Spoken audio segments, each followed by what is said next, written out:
आज की हमारी वर्कशीट है वर्कशीट नंबर 49 और ये क्लास 9th के हिंदी विषय की वर्कशीट है। इसमें हम दो बैलों की कथा की पुनरावृत्ति करेंगे। यह पुनरावृत्ति कार्यपत्रक है, दो बैलों की कथा। तो बच्चों आप जानते हैं कि दो बैलों की कथा जो है इसको प्रेमचंद ने लिखा है और प्रेमचंद के कहानियों में सबसे सर्वश्रेष्ठ कहानी मानी जाती है और आज भी इस कहानी के प्रति लोगों की वही ललक है जो मैंने अपने बचपन में देखी थी और उससे भी पहले की यह कहानी लिखी हुई है। मतलब कि यह कहानी काफ़ी पॉपुलर है, काफ़ी प्रचलित है और आज भी बड़े चाव से पढ़ी जाती है और इस कहानी की चर्चा आपकी किताब में की गई है। तो चलिए देखते हैं कि इस गद्यांश में हमें कहानी के किस भाग को पढ़ना है। कह गद्यांश को पढ़कर प्रश्नों के उत्तर दीजिए। झूरी काछी के दोनों बैलों के नाम थे हीरा और मोती। झूरी काछी एक व्यक्ति था और उसने दो बैल रखा था। पहले खेती बैलों से हुआ करती थी। ये जो हल जो चलते थे, बैल हल चलाते थे, सारे किसानों के पास बैल होते थे। आज तो अब ट्रैक्टर से होने लगी है, लेकिन मैंने अपने बचपन तक में देखा है कि हमारे घरों में भी पहले बैल होते थे खेती करने के लिए। तो झूरी के पास भी बैल थे और कोई भी व्यक्ति दो बैल ही रखता था क्योंकि हल दो बैल से ही खींचे जाते हैं। तो कम से कम दो बैल, अगर ज़्यादा हल की आवश्यकता होती थी तो दो बैल और बढ़ा लिए जाते थे, फिर उसके बाद भी दो बैल बढ़ा लिए जाते थे। तो इस तरह से झूरी के पास भी दो बैल थे, हीरा और मोती। दोनों पछाई जाति के थे। बैलों में पछाई जाति काफ़ी अच्छी जाति मानी जाती है और उच्च कोटि की जाति होती है। ये बैल तगड़े और हिष्ट-पुष्ट होते हैं और पछाई जाति के थे। देखने में सुंदर थे, काम में चौकस थे, काम भी बहुत अच्छे ढंग से करते थे और देखने में भी सुंदर थे, एकदम उजले गोल गोल सींग वाले। तो ये बैल काफ़ी अच्छे लगते थे। डील में ऊंचे, डील में ऊंचे मतलब उनके पीठ पर जो एक डील होता है कंधा टाइप का, तो वो इनका ऊंचा था और वैसे बैल देखने में काफ़ी खूबसूरत लगते हैं। बहुत साथ साथ रहते रहते दोनों में भाईचारा हो गया था। दोनों बैलों में भाईचारा हो गया था क्योंकि बहुत दिनों से ये साथ साथ रह रहे थे। सारा सुख दुख इनका एक साथ ही होता था। दोनों आमने सामने या साथ साथ बैठे हुए एक दूसरे से मुख भाषा में विचार विनिमय करते थे। मतलब कि दोनों एक दूसरे के सामने आमने सामने बैठकर एक दूसरे की बातों को जान जाते थे बिना बताए ही। मुख भाषा मतलब कि बिना शब्दों के ही सारी बातों को वो जान जाते थे। एक दूसरे की मन की बात कैसे समझा जाता है हम नहीं कह सकते। अवश्य ही उनमें कोई ऐसी शक्ति थी जिसमें जीवों में श्रेष्ठता का दावा करने वाला मनुष्य वंचित है। लेखक कहते हैं कि वो बिना बताए बिना शब्दों के एक दूसरे की बात को कैसे समझ जाते हैं ये हम नहीं जानते हैं और उन दोनों में कोई अद्भुत शक्ति थी, कोई विलक्षण प्रतिभा थी जो वो एक दूसरे की बातों को जान जाते थे।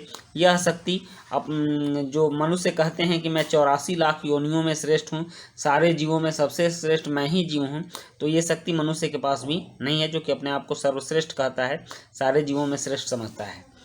दोनों एक दूसरे को चाटकर और सूंघकर अपना प्रेम प्रकट करते थे। जब दोनों एक दूसरे के प्रति प्रेम करते थे तो एक दूसरे को चाटते थे या फिर एक दूसरे को सूंघते थे।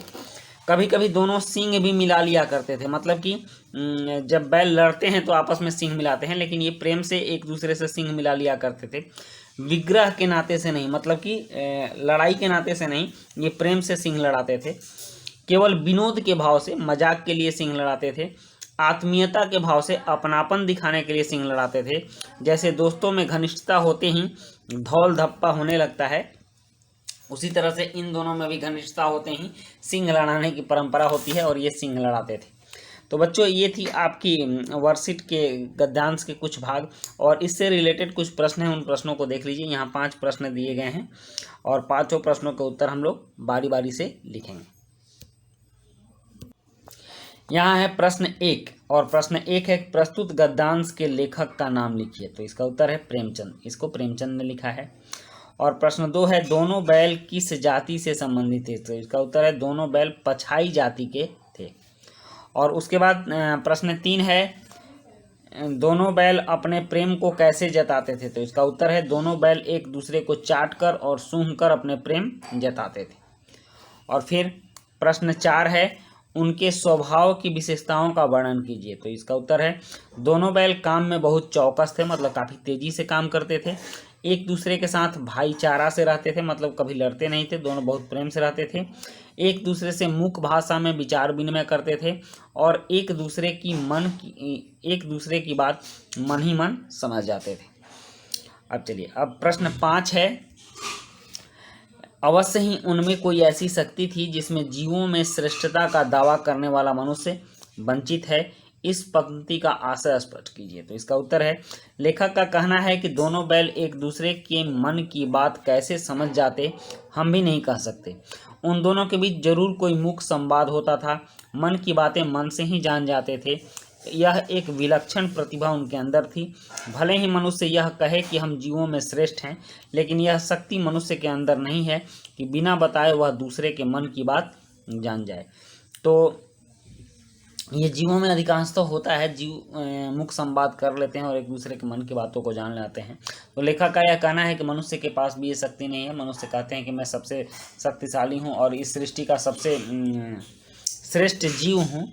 तो श्रेष्ठ होने पर भी ये शक्ति मनुष्य के अंदर नहीं है कि वो दूसरे के मन की बात को जान सके, लेकिन उन दोनों बैलों के बीच थी। इसका मतलब वो इस शक्ति के आधार पर मनुष्यों से भी श्रेष्ठ थे। तो बच्चों, ये थी आपकी वर्कशीट और आपने वर्कशीट पूरी देखी, इसके लिए आपको बहुत बहुत धन्यवाद। तो मिलते हैं हम लोग नेक्स्ट वर्कशीट में।